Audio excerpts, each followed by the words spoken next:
Bismillah, kali ini kita akan melanjutkan membaca buku Sejarah 25 Nabi dan Rasul, disertai kisah-kisah para nabi lainnya, memetik pelajaran tauhid dan akhlak mulia dari sejarah para nabi dan Rasul. Jilid pertama buku ini telah selesai kita baca, jilid kedua juga telah selesai kita baca. Sekarang kita ke jilid ketiga buku ini. Buku ini ditulis oleh Ustadz Nizar Sa'ad Jabal LCMPD Hafidhahullah dan Aiman Umar Abdul Aziz Hafidhahullah. Penerbit buku ini Perisai Quran Kids. Di buku jilid 3 ini terdiri dari kisah Nabi Yusuf alaihissalam, Nabi Daud alaihissalam, Nabi Musa alaihissalam, Nabi Sulaiman alaihissalam, Nabi Yusya alaihissalam, Nabi Syuaib alaihissalam, dan Nabi Harun alaihissalam. Kita baca hadis. Sahabat Abu Dzar Al-Ghifari radhiyallahu an pernah bertanya kepada Rasulullah sallallahu alaihi wasallam, "Ya Rasulullah, kam iddatul anbiya?" Qala mi'atu alfin wa arba'atun wa ishruna alfar rasul min dzalika thalathatu mi'atin wa khamsata asyara jamman ghafira. Wahai Rasulullah, berapa jumlah keseluruhan para nabi? Rasulullah sallallahu alaihi wasallam bersabda, jumlah seluruh nabi dan rasul 124.000 nabi. Dan di antara mereka yang termasuk rasul sejumlah 315. Suatu jumlah yang banyak. Hadis ini diriwayatkan Imam Ahmad dalam Al-Musnad, disahihkan oleh Syekh Al-Albani dalam Al-Mishyah dan As-Sahihah. Kita baca kisah Nabi Yusuf alaihi salam. Kisah Nabi Yusuf. Kemuliaan Nabi Yusuf alaihi salam. Adik-adik yang dirahmati Allah Subhanahu wa taala, ada seorang nabi yang memiliki mukjizat unik. Nabi ini bisa menafsirkan mimpi. Dia adalah Nabi Yusuf alaihi salam. Beliau putra Nabi Yakub alaihi salam. Berarti Nabi Yusuf alaihi salam berasal dari keturunan para nabi. Rasulullah sallallahu alaihi wasallam pernah memuji Nabi Yusuf alaihi salam dengan mengatakan, orang mulia, putra orang mulia. Yusuf, putra Yakub, putra Ishak, putra Ibrahim. Hadis riwayat Bukhari.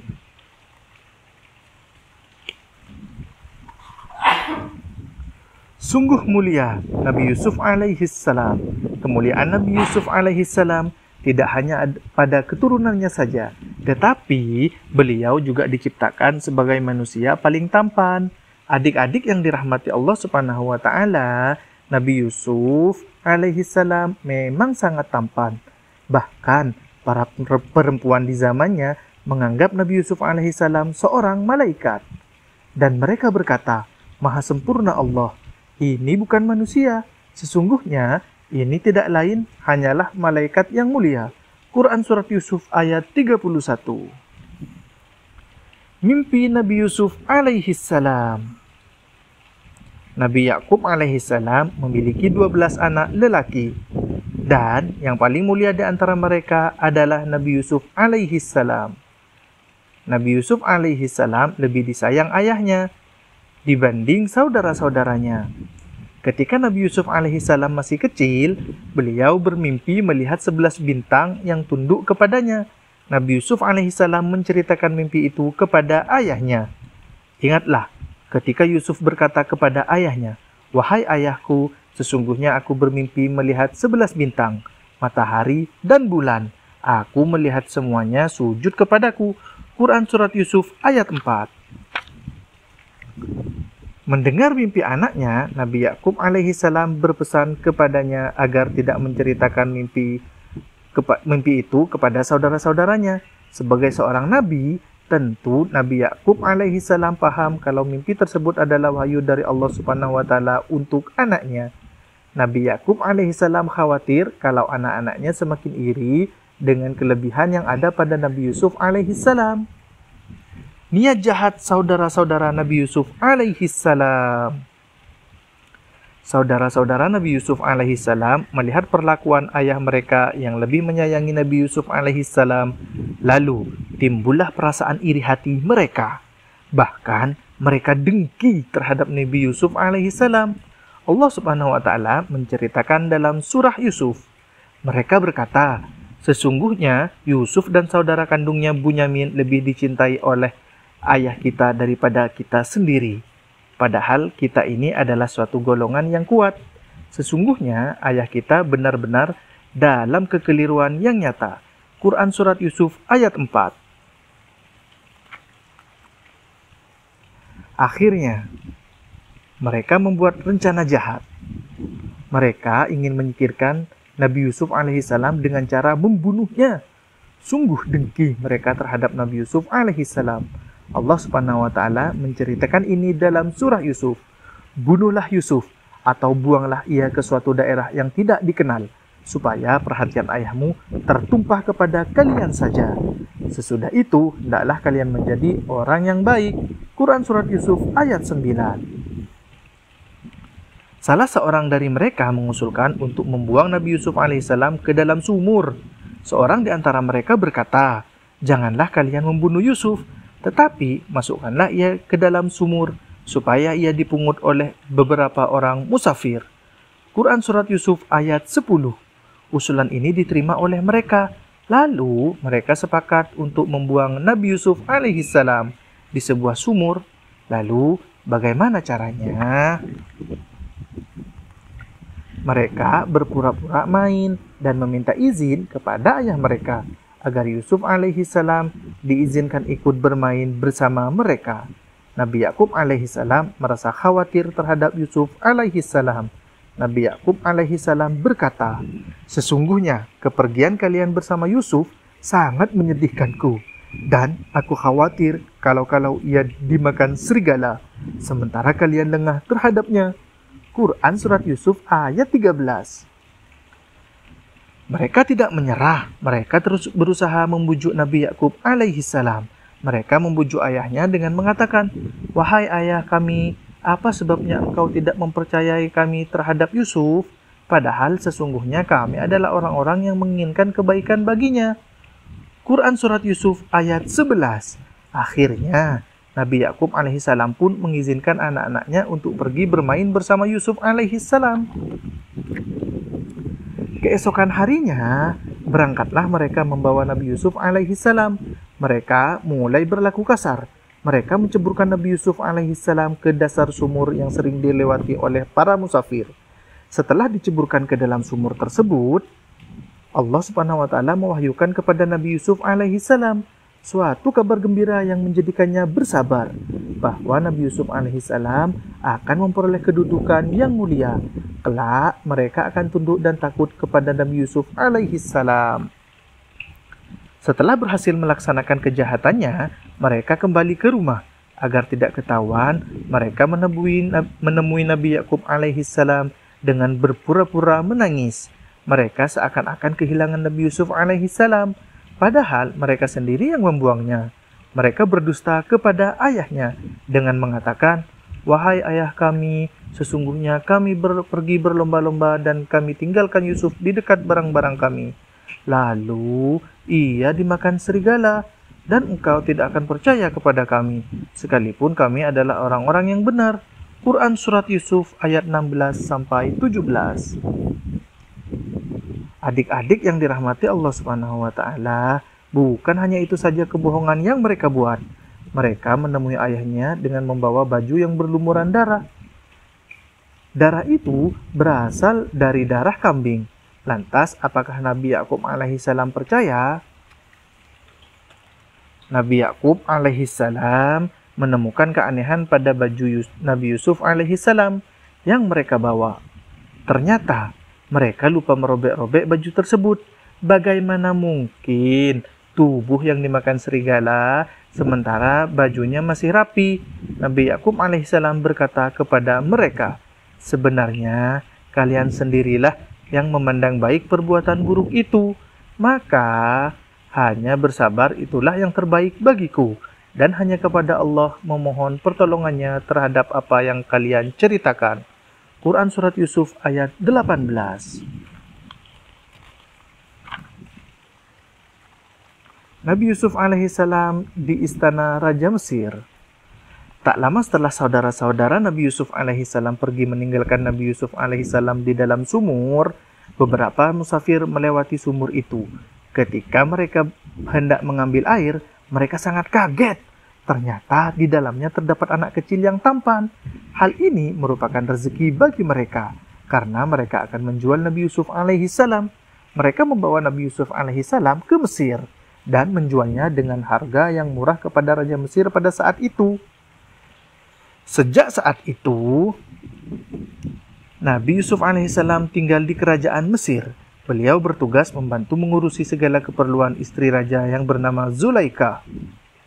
Raja Mesir berkata kepada istrinya, seperti yang diceritakan Allah Subhanahu wa taala di dalam surah Yusuf, berikanlah kepadanya tempat dan layanan yang baik. Boleh jadi ia bermanfaat bagi kita atau kita angkat sebagai anak. Quran Surat Yusuf ayat 21.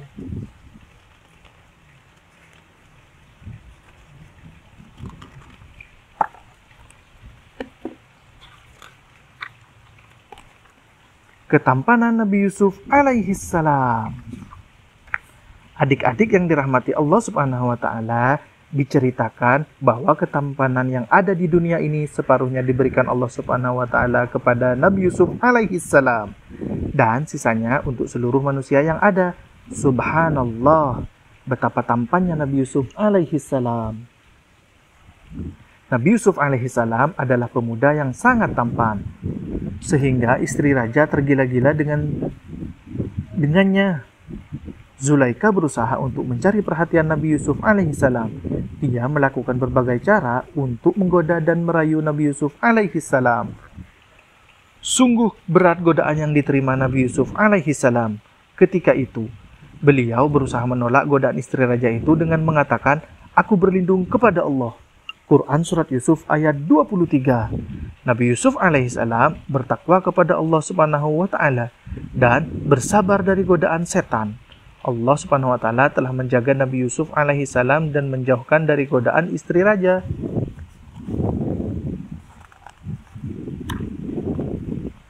Ternyata bukan hanya istri raja yang terpesona dengan ketampanan Nabi Yusuf alaihissalam. Para perempuan yang ada di kerajaan itu pun takjub dengan ketampanannya. Pada suatu hari, para perempuan itu duduk sambil memegang buah-buahan. Di tangan mereka ada pisau untuk memotong buah itu. Nabi Yusuf alaihissalam lewat di hadapan mereka. Ketampanan Nabi Yusuf alaihissalam membuat mereka keheranan. Bahkan mereka tidak merasa bahwa mereka telah memotong jari tangannya sendiri. Nabi Yusuf alaihissalam dipenjara. Seluruh kerajaan telah mengetahui bahwa istri raja menggoda Nabi Yusuf alaihissalam. Untuk menutupi rasa malunya, istri raja membuat fitnah bahwa Nabi Yusuf alaihissalam telah menggoda dirinya. Nabi Yusuf alaihissalam bersabar atas fitnah itu, dan Allah Subhanahu wa taala memberikan jalan keluar atas fitnah yang dihadapinya. Hadirlah seorang saksi yang mengungkapkan kebenaran. Saksi itu menceritakan kepada raja bahwa sebetulnya yang menggoda itu bukan Yusuf alaihissalam, melainkan Zulaikha yang menggoda dan merayunya. Dengan kesaksian itu terungkaplah bahwa istri raja telah berbohong. Lantas,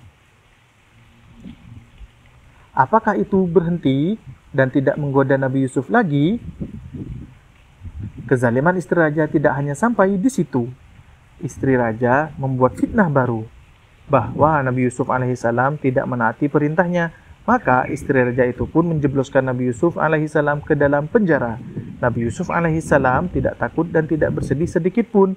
Nabi Yusuf alaihissalam malah bersyukur. Dengan berada di penjara, Nabi Yusuf alaihissalam bisa terbebas dari fitnah perempuan jahat itu. Karunia Allah kepada Allah Subhanahu wa taala kepada Nabi Yusuf alaihissalam. Allah Subhanahu wa taala memberikan mukjizat kepada Nabi Yusuf alaihissalam berupa kemampuan untuk menafsirkan mimpi.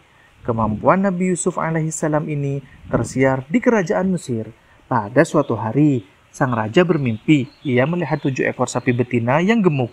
Sapi-sapi itu dimakan oleh 7 ekor sapi betina lainnya yang kurus. Raja juga bermimpi melihat 7 butir gandum segar dan 7 butir lainnya yang kering. 7 ekor sapi gemuk, gandum yang segar, 7 ekor sapi kurus, dan gandum yang kering. Akhirnya, raja memanggil Nabi Yusuf alaihissalam dan memintanya untuk mengartikan mimpi yang telah dia lihat. Nabi Yusuf alaihissalam memberitahukan kepada raja arti dari mimpinya itu. Nabi Yusuf alaihissalam berkata, "Hendaknya kalian menanam gandum selama 7 tahun, lalu hasil panennya kalian simpan, dan ambillah secukupnya untuk dimakan. Kemudian akan datang musim kemarau selama 7 tahun. Gandum yang kalian simpan itu akan habis untuk dimakan selama musim panas itu. Setelah itu akan datang musim hujan. Anggur-anggur akan tumbuh dan kalian akan memanennya." Nabi Yusuf alaihissalam bertemu dengan saudaranya. Semua yang Nabi Yusuf alaihissalam sampaikan itu ternyata benar-benar terjadi. Setelah masa-masa tersebut berlalu, sang raja mengangkat Nabi Yusuf alaihissalam sebagai bendahara kerajaan. Suatu hari, saudara-saudara Nabi Yusuf alaihissalam datang ke negeri Mesir. Mereka tidak mengenali Nabi Yusuf alaihissalam. Mereka mendatangi istana untuk meminta bantuan makanan. Nabi Yusuf alaihissalam tidak lupa dengan saudara-saudaranya. Sebagai bendahara negara, Nabi Yusuf alaihissalam menawarkan bantuan makanan dengan minuman dengan meminta satu syarat. Syaratnya agar mereka membawa Bunyamin ke kerajaan. Bunyamin ini satu-satunya saudara Nabi Yusuf alaihissalam yang melarang saudara-saudaranya yang lain untuk melempar Nabi Yusuf alaihissalam ke dalam sumur. Mereka segera menemui ayahnya. Mereka memohon kepada ayahnya untuk mengizinkan mereka membawa Bunyamin ke negeri Mesir. Nabi Yakub alaihissalam tidak mengizinkan mereka membawa Bunyamin. Beliau khawatir kalau mereka akan melakukan hal yang sama seperti Nabi Yusuf alaihissalam dahulu. Nabi Yusuf alaihissalam bertemu ayah dan ibunya. Mereka pun kembali menemui Nabi Yusuf alaihissalam tanpa membawa Bunyamin. Namun, sesampainya mereka di kerajaan, mereka diberitahu bahwa bendahara yang mereka temui itu adalah Nabi Yusuf alaihissalam, saudara mereka yang dahulu dibuang di sumur. Mereka terkejut. Lalu, mereka meminta maaf atas kejahatan mereka dahulu. Dengan murah hati, Nabi Yusuf alaihissalam ikhlas memaafkan mereka. Mereka disuruh kembali menemui ayahnya. Mereka membawa baju Nabi Yusuf alaihissalam sebagai obat untuk mengembalikan penglihatan Nabi Yakub alaihissalam yang telah buta karena sedih kehilangan putra kesayangannya. Belum sempat mereka menghampiri ayahnya, Nabi Yakub alaihissalam mengatakan, "Sesungguhnya aku mencium aroma Yusuf. Sekiranya kalian tidak menuduhku lemah akal, tentu kalian membenarkan aku." Quran Surat Yusuf ayat 94. Mereka segera memberikan baju Nabi Yusuf alaihissalam kepada ayahnya. Seketika itu, terobatilah kesedihan Nabi Yakub alaihissalam.